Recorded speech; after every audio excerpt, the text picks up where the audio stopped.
السلام عليكم ورحمة الله تعالى وبركاته.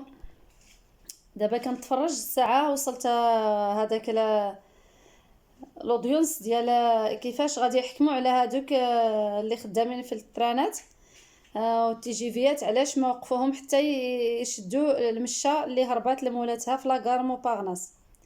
ايوا شوفوا دابا الدولة اللي كتحكم على الناس اللي قتلوا المشاش كيفاش دايرين، وعلى الناس اللي qui avait donc écrasé l'animal. Elise Phillips, le fond du débat est examiné en ce moment même.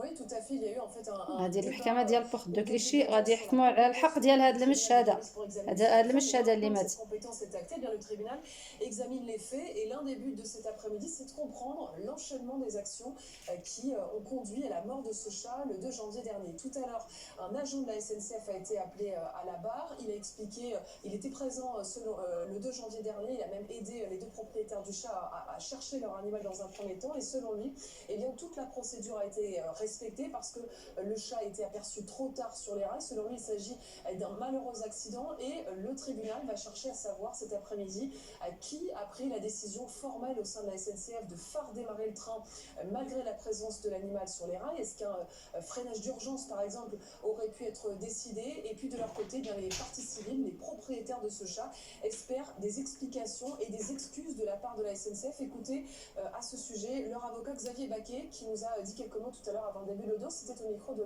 Colin Chambal. Elles sont dans un état d'esprit où elles attendent que justice soit rendue. Elles auraient aimé avoir des excuses à la SNCF qui n'a jamais répondu هذا المحامي ديال à المش. de leur lettre depuis le 1er janvier 2023. Pas d'excuses, pas d'empêtis, rien. Madame Ménas leur a écrit et nous n'aurons jamais répondu. Jamais. Oui, cette affaire avait suscité beaucoup d'émotions. Cet après-midi, les deux plaignantes, les deux propriétaires du chat ne seront pas présentes à l'audience. Mais encore une fois, eh bien, elles espèrent des explications. Et en plus de la Fondation 30 millions d'amis, eh bien, d'autres associations de défense des animaux sont présentes en tant que partie civile dans cette affaire dans laquelle la SNCF risque donc une amende. Elise Phillips, en direct du tribunal de police de Paris. Tout de suite, on jette un coup d'œil à la météo. C'est